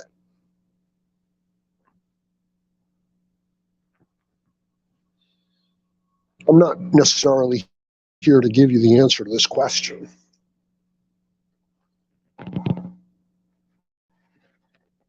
It's interesting, though, that, you know, his mind, that is what, you know, his mind was attracted towards. It might have had something to do with the society and the culture that he was in. Culture being something, you know, much closer to how the individual people interact. So now here you are, and you want to interact with an individual woman, but she's filled with feminism, and she's watching the news, and the news tells her that if the 80-year-old grandmother says, so where are you really from? That she's a racist. And her group and her mindset tells her that the origins of COVID don't really matter. and the biological well-being of the children in her society to be safe from unnecessary medical procedures doesn't matter.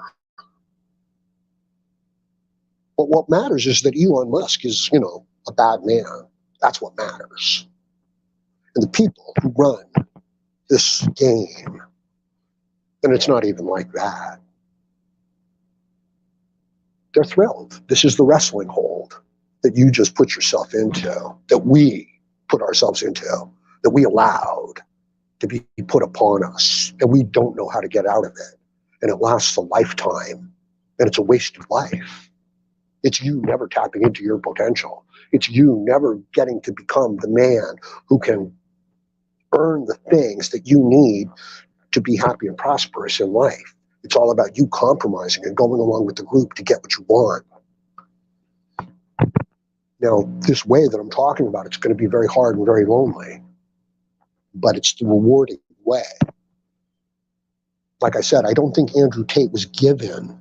I think he earned it. And I think that's why he has the attitude that he has. And I think that the attitude, not the extreme arrogance, that's just him. And it's not even, it's not that bad. What do I care? That's the prize. That's the goal. For you to be your own man in this world. And there, the height of human emotion and knowledge and expression and experience is available. But in the other one, no, it's not. It's just not available. U.S. says that talk about an appeals commission with a diversity of views leaves me thinking he wants to compromise with the authoritative left. And we all know what such a compromise turns into, capitulation. Yes. I've heard about this. And, well, I agree with your basic, analysis, what's going on there. But, yeah, you cannot compromise, with a crazy person because it just leads to capitulation and more. But I forget the actual, social issue we've got going on right now concerning this, diversity of views and the commission. Oh, wait a minute. I like that. Captain Huffy says, Siddhartha, Jordan P. is stuck in a time warp. He has this vision of how the world works that is 40 to 70 years out of date. He fails to see the problem and risks for men. Yeah, that's my take on it, too. He's great intellect. And the world needs great intellects who will come and who will talk to us and explain the issues and certain things that are important. And, a diversity of opinions. And I think he's great in that regard. And I think we're lucky. But no, I don't think he knows what it's like, for the 30-year-old, lower middle class man who's just been cheated out of his job and now has false accusations looking at him. And all he did was, say, hey, would you like to go out and get a drink sometime? I don't think he can wrap his head around that. You know what I mean? For all that he's been through, and it's been quite a lot. Like I'm sure the man must deal with, threats and everything on a scale that is unimaginable. But I don't think that, they've just come into his home and beat the shit out of him and put him in handcuffs and thrown him in jail and said, ha, ha, ha. I don't think he's had that experience yet. Right? But he's lost his job.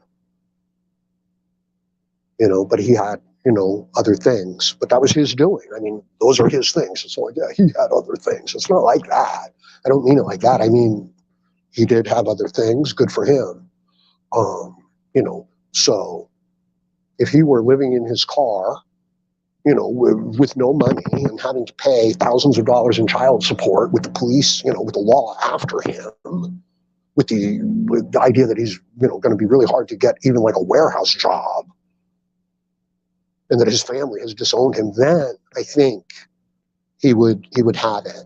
And I think, not that I don't want that to happen to anybody, and I don't think it'll happen to him, but I think he will get it, okay? I just think it'll take another 5 years, right? Because they're just now coming into, red pill danger of gynocentrism. They're just now coming into it. And we were there, 7 years ago. So, 5, 7 more years, they'll be coming a little closer too, but it'll probably be too late by then. I mean, this is really quite bad. Like I said, we never thought it would take down the hard sciences. Like you got to let people into the higher echelons of math and engineering because they've been excluded from it. You've got to let them fly the plane because it's only fair that everybody gets a chance to fly the plane, but they're not qualified to fly the plane. You never thought that was going to happen? It's happening. And you know that they've been setting it up for a long time, too. So this is the bullshit that you're looking at every day, every moment of your life and saying, what the hell is going on here? Clown world. And this is the struggle that takes place. And then you try to reassign your values and try to prioritize them and say, okay, well, maybe diversity is more important than competency. But of course it's not, right? And of course, we do have diversity, but they're talking about, something else. They're talking about a free ride. They're talking about finding fault. Everybody's a critic. It's easy to be a critic. It's easy to look at something that has 1 million pieces in it and say, I don't like that one. That's easy. That's the easiest thing in the world. You've got a brain big enough to do it. You know what I mean? The hard thing is to build those 1 million pieces and to put them together and know that one here, one there, some here, some there.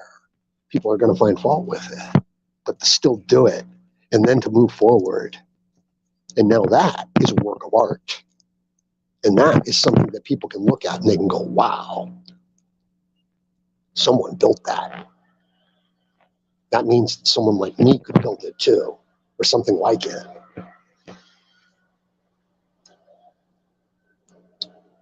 Yeah, it's garbage day.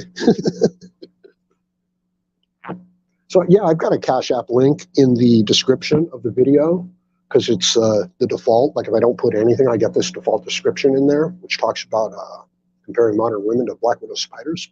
I had to take that. I've had to take that video down every time I put it up.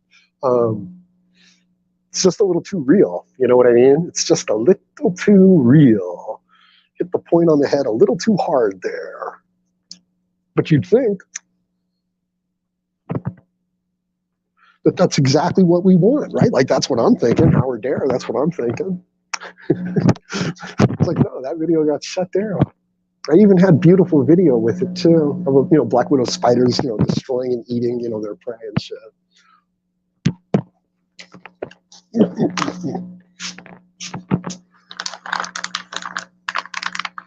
So understand that, my appeal, is it better off talking about the similarities between modern women and black widow spiders, or is it better off and will it have more impact just showing a picture of a pretty woman, showing a picture of a black widow spider, picture of a pretty woman, picture of black widow spider, just on and on with almost incidental talk, with talk that's exaggerated and emotional with it. I think that the latter would get more views and have more of an impact, but I can't bring myself to do that. I don't know that I could do that I have the skills to do that. And yet there's this other side of it now that I realize that I have a bit of a responsibility and obligation to have as much positive impact as I can possibly have. And that means probably that I make videos for group emotional appeal, which I see now as a terrible manipulation and part of, our problem. But maybe it needs to be done in the opposite direction. Yeah, it's like dealing with a wild animal. You know what I mean? And I've always had this. It's like, shit, I know I can't win an argument with this person, not because I'm not as smart, not because my points aren't as valid, but because this person is just so passionately, connected that they're just not gonna relent. So there's no point. Like I'm never gonna get through to them. I'm never going to get them to change their mind.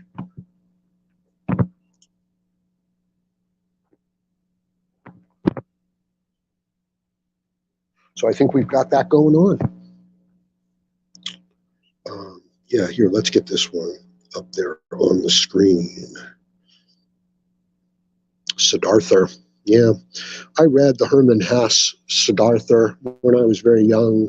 I was in high school, and they were punishing me for being an individual, and they were kicking me out. And I was really able to identify with the Hermann Hesse novels. It's German prose, almost, prose. But he tells the stories essentially about self-enlightenment, and yeah, it's the same story, right? It's the story of essentially, the young man being enmeshed in the world around him and trying to find meaning and purpose in the world, material, mundane, and in relationships as well. And mostly it kind of falls apart and doesn't work out the way that, he's planning. And they come to a new, deeper internal realization. And they also come to the realization that that is where, the profit, that is where the benefit, that is where the growth and the glory truly was.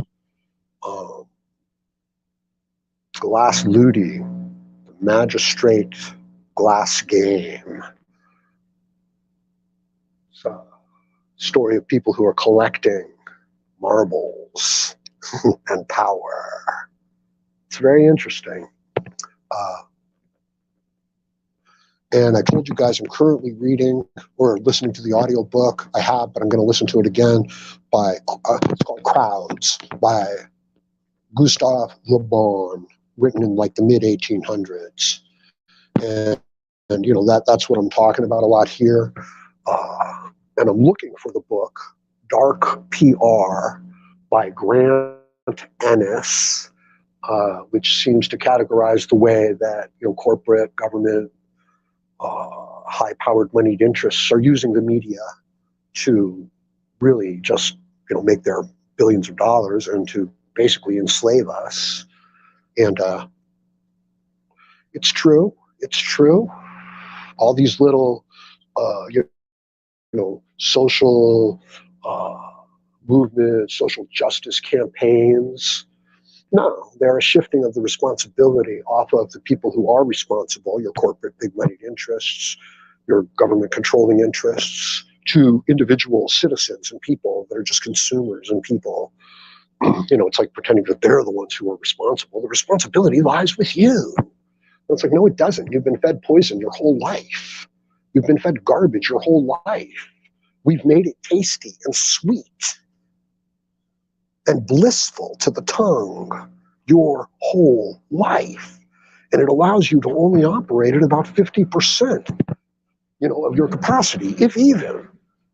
And it leads to a slow, miserable death. And that's what everybody around you does. Well, 95%. And it sure does taste good. Okay, so, there goes a human life. There goes your life. There's more to it, I'm telling you. Chuck U. Farley. Yeah, I just got what that name fucking means as I said it aloud. Red Pill. Yeah, girls try to cash in doing the MGTOW channels, but low key mostly are dating thugs. Yeah, they're trying to cash in on the MGTOW channels. Popular, right? Whatever's trendy. They don't care. They don't care. So, but it's hard to see them, getting real popular and then talking their retarded bullshit. Maybe it's not all retarded bullshit. I don't know. US says the AL keeps pushing and pushing. Maybe you meant AI. Keeps pushing and pushing until it gets what it wants.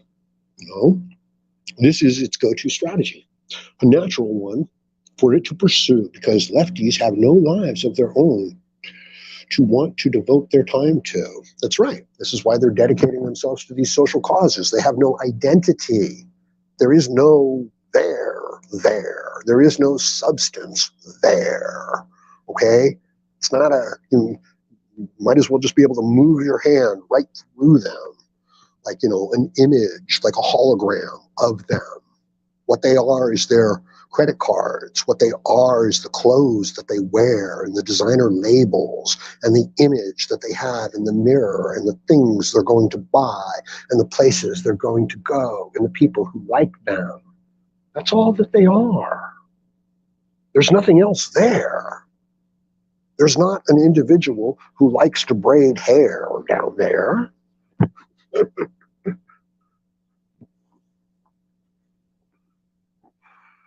And if there is, because, there is, it's down there someplace. It's so far gone, so far buried, that they're never getting back in touch with it. But they'll have stuff. They'll have a job. They'll get you fired.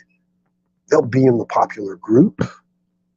Is that what you want for yourself? I kind of know that it is, because it's really sad to not be part of the group, right? It's kind of like, you got a kid and you're new in the neighborhood and the kid has no friends. But all of, the kids in the neighborhood, they like to go down to the garbage dump and eat the garbage. And the kid's like, I don't want to go eat garbage. And, you're the parent and you're like, no, don't go eat garbage. Let me buy you a PlayStation. But the kid, just being a kid, is like, well, I played the PlayStation and now I kind of want some friends. I guess I'm going to go down and eat some garbage. And what are you as the parent going to say? What are you going to do? You're going to be like, no, don't eat garbage. It's like, well, then there's nobody for him to hang out with. So it's like, you got to do this stuff and be involved in this stuff and care about these things that don't matter, to be part of this group. Not to have friends, just to have people around you. We are a social animal. We like to be around people that we like. We like to help the people that we like. If you see somebody that you care about and they're suffering, any person, well, I don't know about the women, but probably the women too, they want to help. It's important to them, and that's fine. There's nothing wrong with that because you chose it.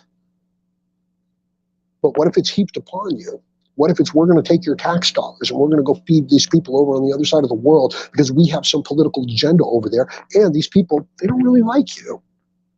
How about then? How are you going to feel about it then? You're going to feel like you've been used and abused. You're going to be resentful. And you are, and we are resentful because we are being misused. Help me get the message out. Help me build up. I want to do, the symbolic, the emotional appeals, the religious sentimental appeals. I don't know. I don't know if it'll work, It's probably a fool's errand. I'll tell you what. No. It'll work reaching out to the men to help the men. It won't work to change the gynocentric society. It won't do that. It won't save us. It won't turn us. But it might save some of the individual men. So that's what I'm going to do. Okay? I'm going to use this crowd knowledge, this manipulation, and I'm going to use it to the benefit of man. And I'm not going to become lost and blind and so committed to what I'm doing that I cause harm and do wrong in pursuit of doing good. Because that's what's kind of going on, right? Like these people are like, we're trying to save the planet. And we're going to make it wrong for you to eat what mankind has eaten for millions of years. We're going to starve all the people and destroy the world. Because we're trying to save the planet. So I won't let the idea that I won't let the ends justify the means. If the means are unworthy, I won't indulge in them, even if the ends are worthy. Two wrongs do not make a right. And I will be true to that principle because that's what matters to me, not the result. The result is important, helping men. But I can most help men by being true to the principle and showing them that it works. So that's what's going on. That's what I'm planning on doing. I've got an idea. I'm thinking maybe I start another channel that doesn't have MGTOW too strongly associated with it. to try to reach more. But like I said, I'm not interested in reaching so many. I'd rather plant the good seeds than a whole bunch of bad seeds. Chuck U. Farley says, Jackie O had to fucking get a bullet next to her face before she realized it was best to marry Onassis. LOL. Interesting. Very interesting situation, right? Yeah, and isn't it, the relation of Onassis that was in the car, with Princess Di when that happened? Yeah.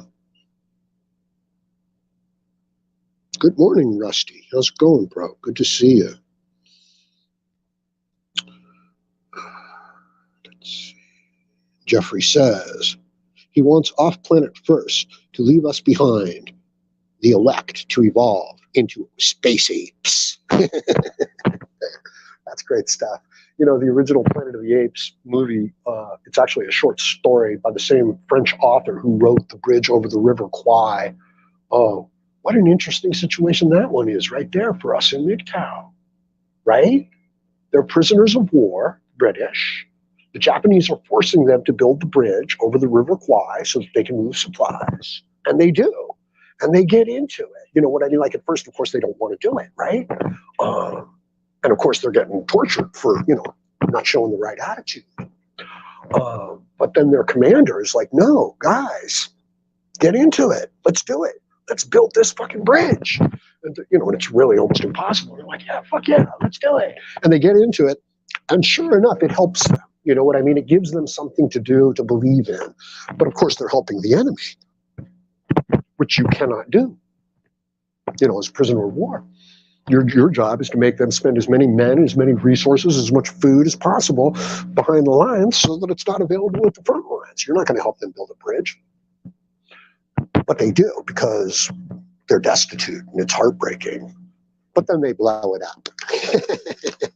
So we as men are prisoners in our own lives, in our own world, and we are being forced to build the institutions and the establishment and the tax dollars of a society which wants to enslave us.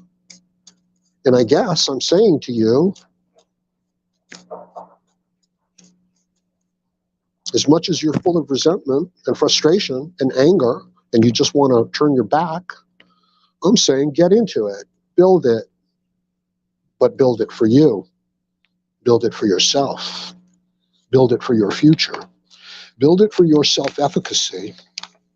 Build it so you know that you can be the man who can get what he needs to get in the world. Don't build it for them. They want you to build it, okay?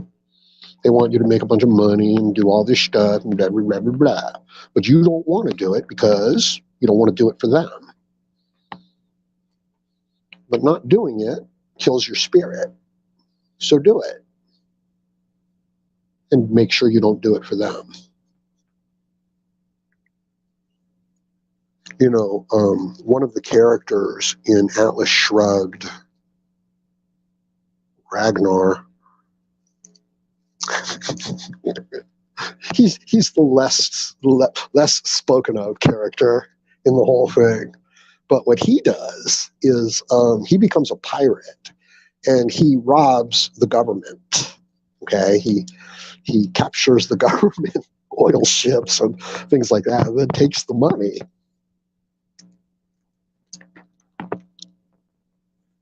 But what he's doing is he's saving the money, and it's accounted for. It's the money that the government stole from the citizens, the taxpayers. And when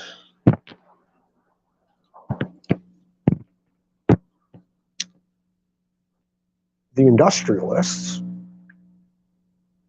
the Atlas, who have built society, capitalistic society, when they finally go their own way, he gives them their money back.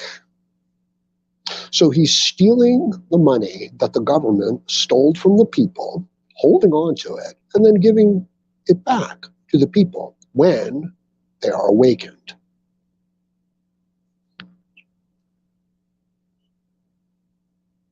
Interesting. So imagine being able to go through the tax records and the building and the production records, balance and loss sheet of the government, and being able to see where they wasted money, spent money, corruption of money, where they wasted money through foolishness and then were not held accountable for it. Like they just got more money. And imagine if you could take all of that money and put it aside and say, okay, you spent $10 trillion over these last 10 years. But it turns out that only $2 trillion of it actually went to help and do what you said it was going to do. And the other $8 trillion of it was shuffled off through crony capitalism, through graft, through manipulation. You stole it. You wasted it.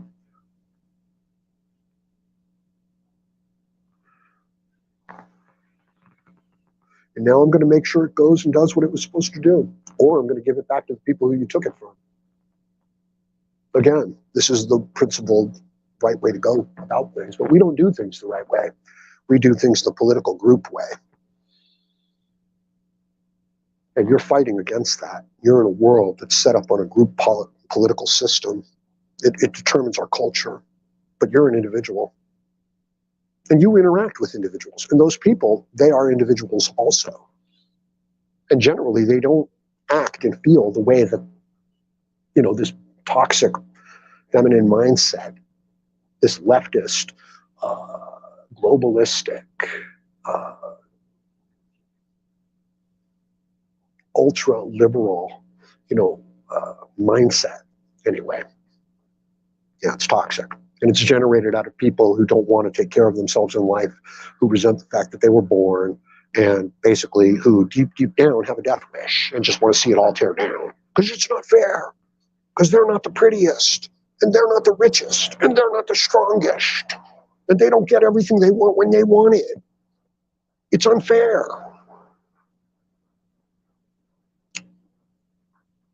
I'm outdoors. Oh yeah, space apes. Let us get back to space apes. So the original Planet of the Apes, it's a short story, and it's about a group of astronauts that are in space, and they find a message in a bottle, okay, literally, and they bring the bottle into the spaceship, and they read the message in the space, that was in the bottle, and the message is the story of the man winding up on the Planet of the Apes. That's the story that's in the message in the bottle, okay? And the astronauts, they read the whole message. It goes through the story. And the astronauts look at each other and say, this is the stupidest thing I've ever heard. This is retarded. This is insane. This could never happen. And they are apes. They are simian. So kind of like what the real story is. It kind of got double reversed on you, though. Like they switched it up, that man was, yeah, anyway.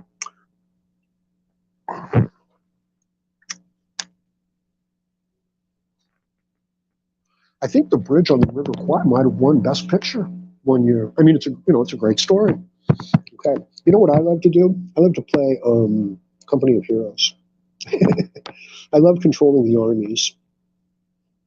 I love moving my infantry around, my machine guns around, my AT guns, my mortars, and then my tanks, my light armored vehicles, my half-tracks, my Pumas, my M1, or rather my armored vehicle car. And I like moving it on up into the tanks, into the Panzers, into the Shermans.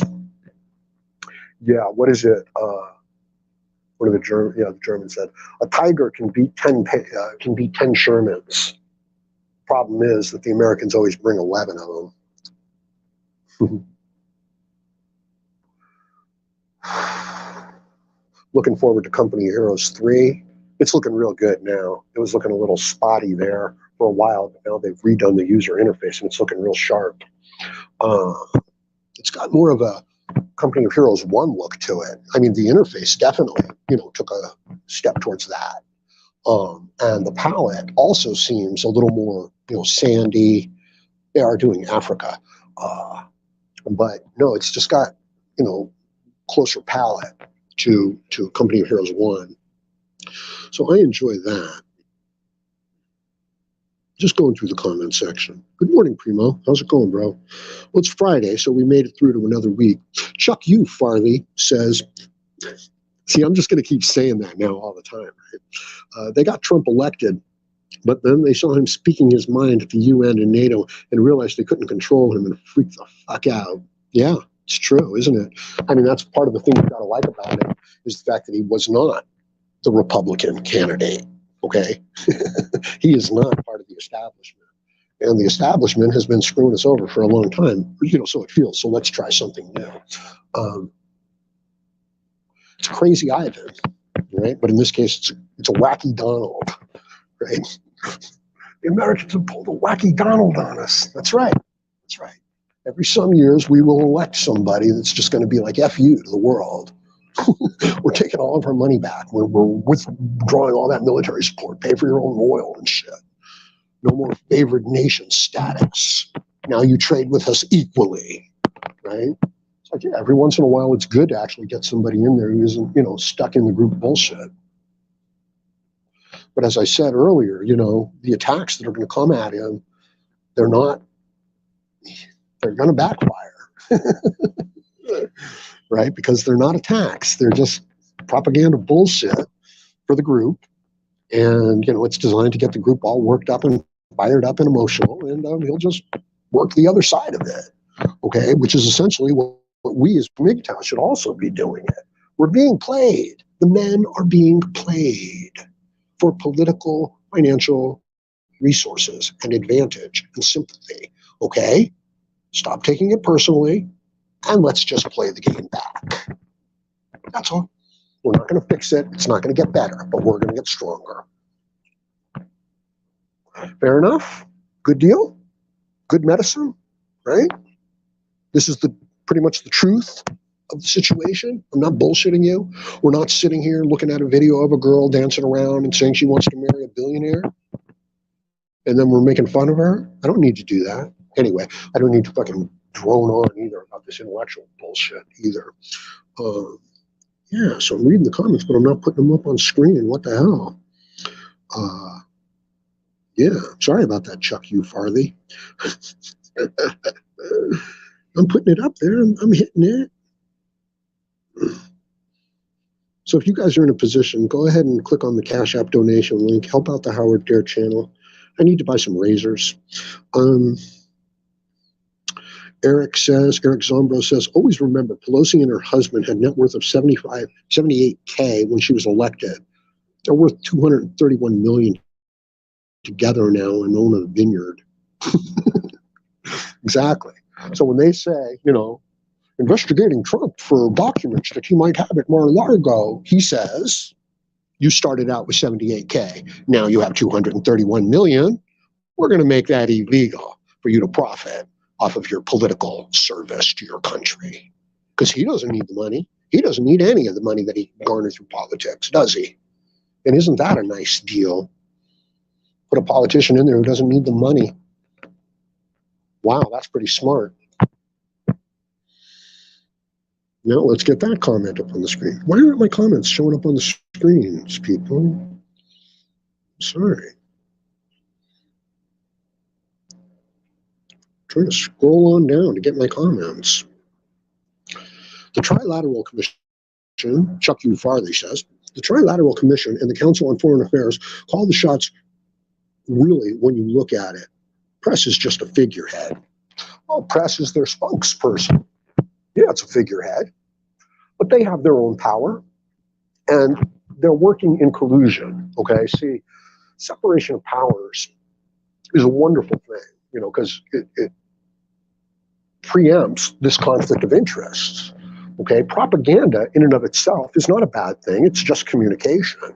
But if one side gets a lock on the propaganda, then you're in trouble, right? So yeah, the press is just a tool. Unfortunately, like the educational institutions,